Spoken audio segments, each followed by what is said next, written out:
You wake up in the middle of the night with a strange sensation in your chest, as if something inside you is quietly dying. Not your body, not your mind, but something deeper. Something that has been with you for so long you forgot it was there until now, when it begins to fade.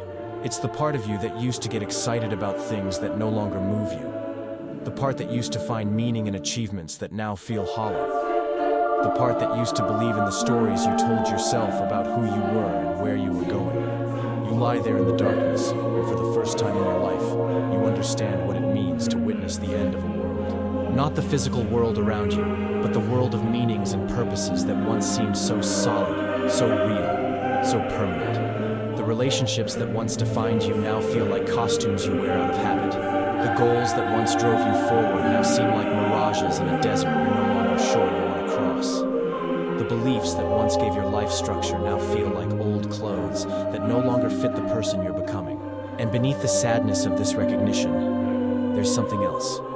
Something you can't quite name, but that feels strangely like relief, like freedom, like the first breath after being underwater for too long. If this description touches something deep inside you, if you recognize yourself in this experience of endings and dissolutions, then you're encountering what the great scholar of religion Mircea Eliade would have called one of the most profound spiritual experiences available to human beings.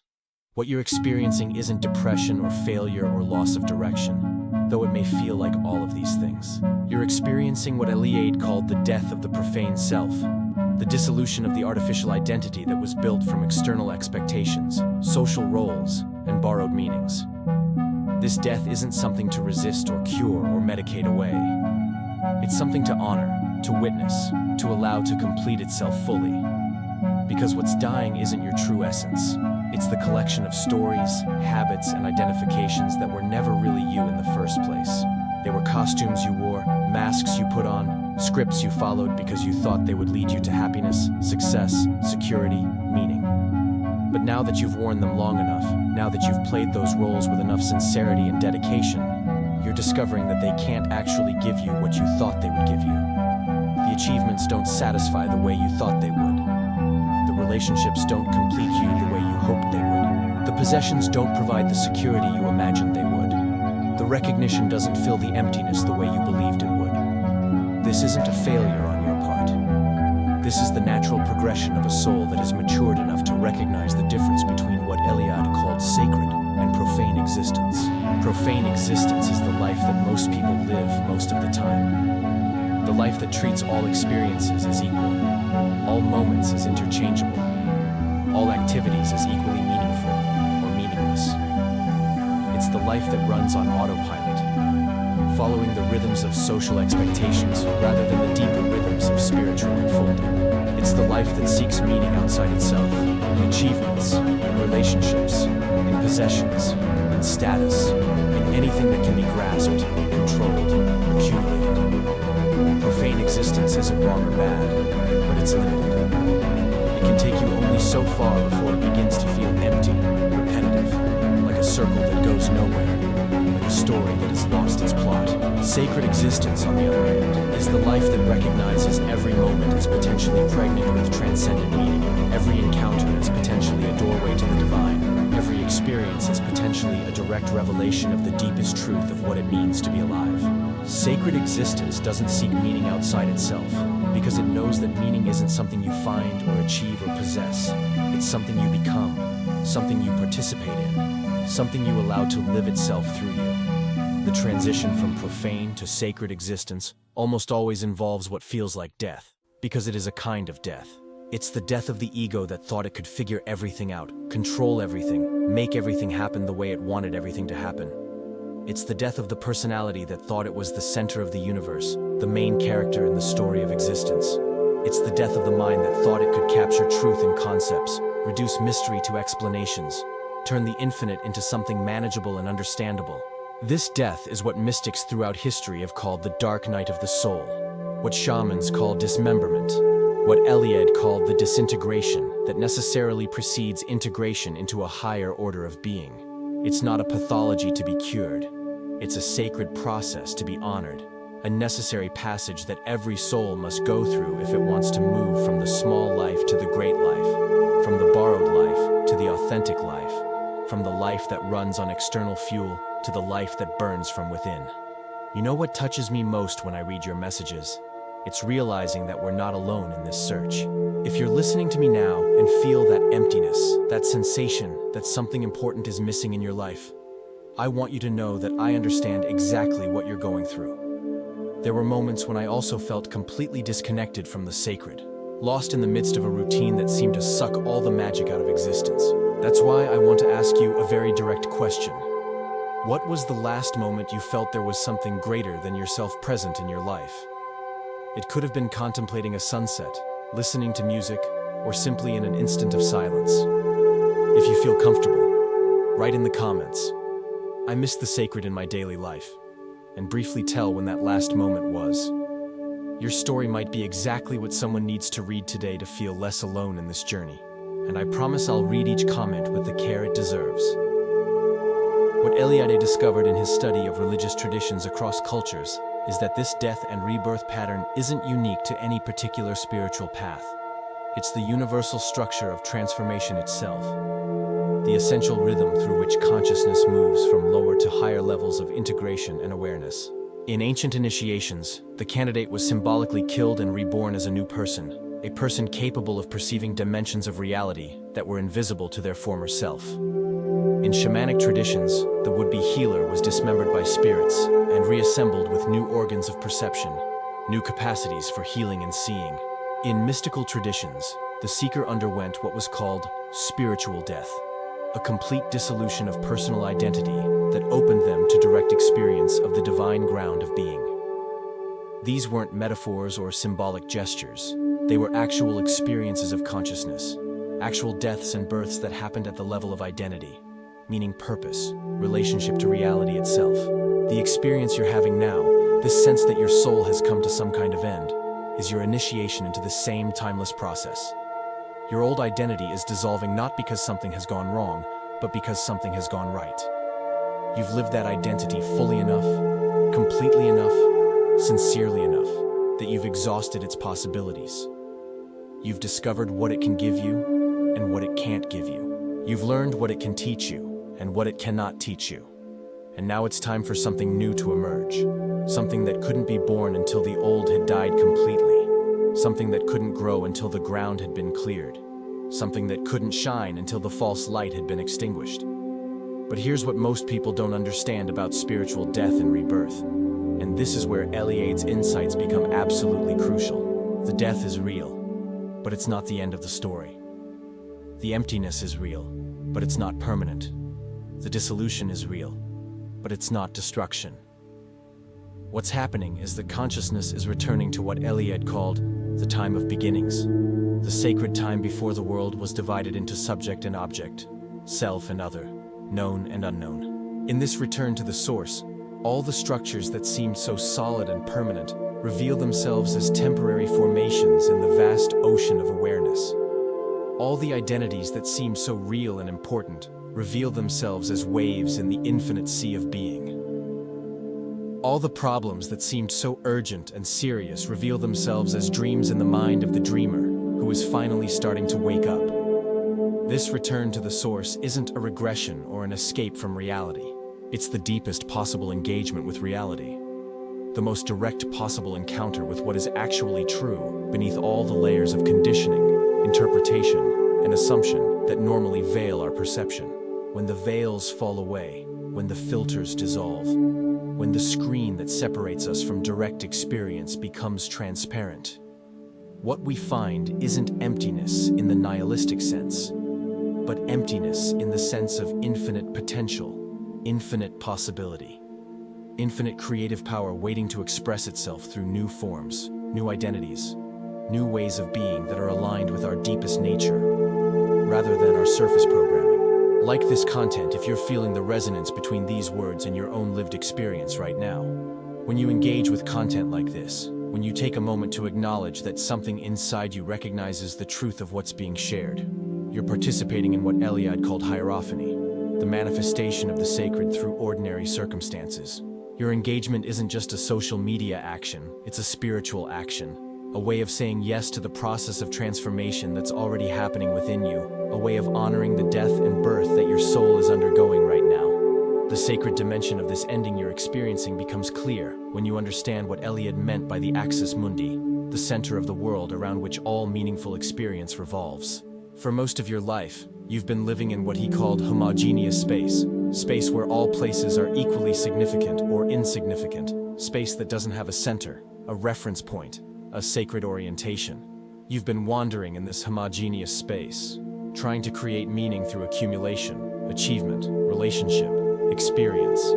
But nothing has quite worked the way you hoped it would work, because you were looking for the center in places where the center cannot be found. The ending you're experiencing now is the collapse of all those false centers, all those provisional meanings, all those temporary orientations that promised to give your life direction, but couldn't deliver on that promise, because they weren't connected to the source from which all authentic meaning flows. When all the false centers collapse, when all the borrowed meanings dissolve, when all the temporary identities fade away, what remains is the possibility of discovering your true center, the axis mundi within your own being, the sacred point around which your authentic life can organize itself. This center isn't something you create or achieve or build. It's something you uncover, something you remember, something you allow to emerge from the depths of your being where it has been waiting all along for the right conditions to reveal itself. The right conditions are exactly what you're experiencing now.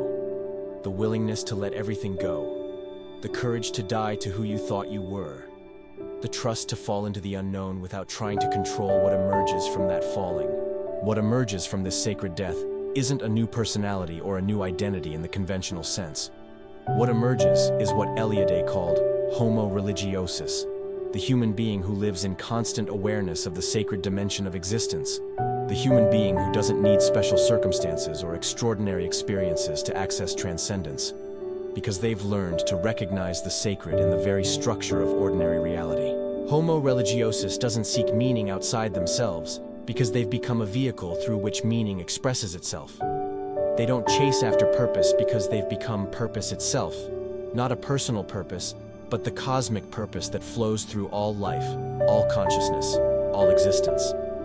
This transformation from profane to sacred consciousness isn't something that happens once and then remains stable forever. It's an ongoing process, a continuous death and rebirth, a constant willingness to let go of whatever has become stale or false or limiting, so that something more true, more alive, more authentic can take its place. The ending you're experiencing now isn't the final ending. It's the beginning of a new relationship with endings, a new understanding that every ending contains within itself the seed of a new beginning, and every death contains within itself the promise of a new birth. The ancient traditions that Eliade studied understood this principle and built their entire worldview around it.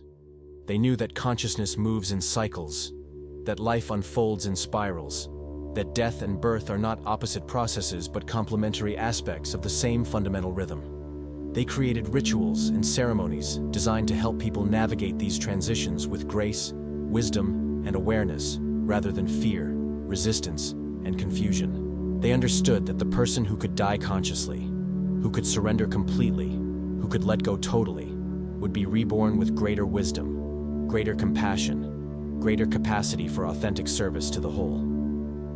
But in our modern culture, we've lost most of these supporting structures. We've been taught to resist death in all its forms, to cling to what's familiar, to fear change, to avoid endings, to postpone as long as possible any encounter with the unknown. This resistance doesn't prevent the death and rebirth process from happening, but it makes it much more difficult, much more painful, much more confusing than it needs to be.